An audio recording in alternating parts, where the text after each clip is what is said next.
Teoría del teletráfico para el tráfico elástico, a cargo de Julián Esteban Zapata Osorio, Marco Tulio Flores Flores, Diego Armando Aristizábal, para el profesor Daniel Alfonso Londoño Ramírez. Introducción. El tráfico se puede describir en términos de las características de diferentes objetos, tales como paquetes, ráfagas, flujos, sesiones y conexiones, dependiendo de la escala de tiempo de las variaciones estadísticas relevantes. Para los modelos acotados resulta más conveniente hacer una caracterización del tráfico a niveles intermedios de flujos, donde un flujo se define como una sesión unidireccional de paquetes desde una fuente particular. Todos ellos se identifican adecuadamente, por ejemplo, mediante las mismas direcciones y números de puertos de fuente y de destino. En este contexto resulta útil distinguir entre flujos elásticos en los que los paquetes corresponden a un documento digital que no necesita transmisión en tiempo real, y flujos no elásticos en los que los paquetes requieren ser transmitidos y flujos no elásticos en los que los paquetes requieren ser transmitidos en tiempo real, como cuando se transportan señales de audio y de video. De otro lado, los flujos elásticos tienen una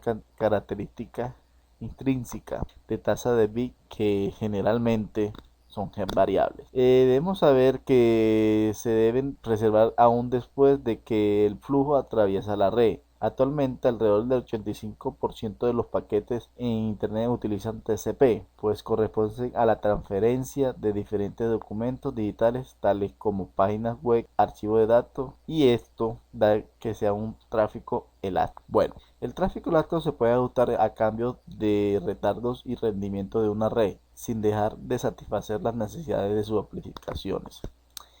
Este tipo de tráfico soportado por redes basadas en P e IP. Entonces, ¿qué es una característica? Hay transferencias de archivos según el tamaño que sea sensible a retardo. En correo electrónico es bastante sensible a la variación de retardo. Conexiones remotas es sensible a retardos. Cuando hay gestiones de red, los retardos no son una preocupación, y cuando hay acceso a la red sí son sensibles a los retardos. Debemos tener claro que los routers gestionan a ciegas los paquetes IP entrantes, sin importarle el tipo de aplicaciones ni qué paquete forma parte de una transferencia grande o sea pequeña. Tenemos que ver que explotando las tolerancias de las variables de la transferencia de archivos, estas se van ajustando a la variación de la tasa de transmisión. Esto implica que el uso de un control del ciclo es cerrado. En esta sesión vamos a asumir que el ciclo es cerrado y aplicamos cómo manejar estos flujos mediante la topología TCP. Bueno, vamos a explicar un poco de paquete de escala de rendimiento. TCP realiza un control de bloque cerrado mediante la aplicación de un nuevo aumento aditivo. Esto hace que haya una disminución del multiplicativo del algoritmo que utiliza TCP y que evita la congestión de la red. Debemos saber que la tasa se incrementa linealmente en la ausencia de la pérdida de paquetes, pero hay una reducción a la mitad cada vez que se produce una pérdida durante la transmisión.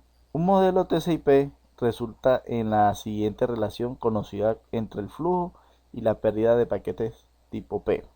Podemos ver claramente en la ecuación de la diapositiva, donde RTT es el flujo de ida y vuelta en el tiempo. Esta fórmula podría ser interpretada como la relación P para la interpretación del rendimiento B, donde B depende del progreso del flujo. Pero otra cosa sería que cada realización tiene un cierto consumo de ancho de banda, y que debemos ver que si recibimos un paquete por escala de rendimiento, esto determinaría principalmente el nivel de tráfico dinámico. Entonces, ¿qué nos lleva a esto? Todo lo que hemos dicho, hacer una deducción en el rendimiento por paquetes a una escala que se va determinando por la dinámica del tráfico de los datos. Rendimiento a escala de flujo. Consideremos para este caso un enlace de cuello de botella aislado y asumimos que hay un flujo que llega según un proceso de Poisson. Supongamos otra cosa, que además que todos los flujos a través del enlace reciben una igual parte del ancho de banda de la red. Entonces, con las anteriores suposiciones que hemos dado, llegamos que el número de flujos en curso hacen que haya una variable aleatoria que se comporta como el número de clientes en una llamada de cola en el intercambio del procesador. Bueno, si bien este modelo es demasiado simple para predecir rendimientos en redes reales, ilustra claramente lo útil de los puntos que resultan ser interesantes para que se generen, que resultan ser generalmente ciertos. En primer lugar, el rendimiento depende de la demanda de tráfico esperados en bit/segundos y solo marginalmente en los parámetros pueden describir la distribución de tamaños de documentos. Como en segundo lugar, el rendimiento tiene a ser excelente como siempre, pero cuando la demanda es esperada y menor que la cantidad disponible. Debemos tener en cuenta que la segunda observación sugiere alcances limitados para la diferenciación de servicios cuando la red está adecuadamente aprovisionada para el manejo de tráfico de toda clase de servicios. Otra cosa que tenemos que tener aparte de los dos incisos anteriores, que en sobrecarga, cuando la demanda esperada supera la capacidad de enlace, la cola de carga en el procesador es inestable. ¿Qué quiere decir esto?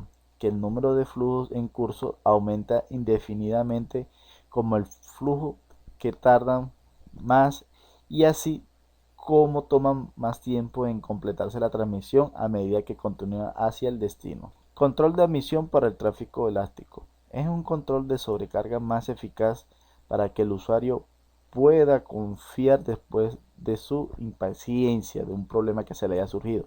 Esto sería implementar alguna forma de control de admisión para el flujo elástico.